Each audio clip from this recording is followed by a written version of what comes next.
with the cases of Mucormycosis, a black fungus infection, on the rise in states like Maharashtra and Delhi, the Union Health Ministry had issued the list of do's and don'ts for the recovered COVID patients who could be experiencing the symptoms. In a separate press statement, the Union Health Ministry answered some common questions about the infections.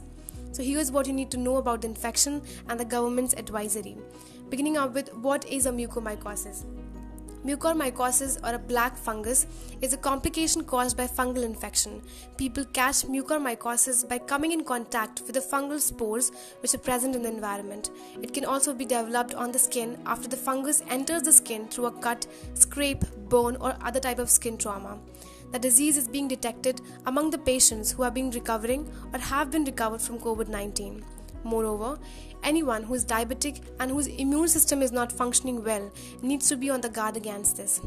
According to an advisory issued by the Indian Council of Medical Research, following conditions in a COVID-19 patients increase the risk of mucormycosis infection: the uncontrolled diabetes, weakening of immune system due to the use of steroids, prolonged ICU, hospital stay, comorbidities, post-organ transplant, cancer, voriconazole therapy, which is used to treat the serious fungal infections.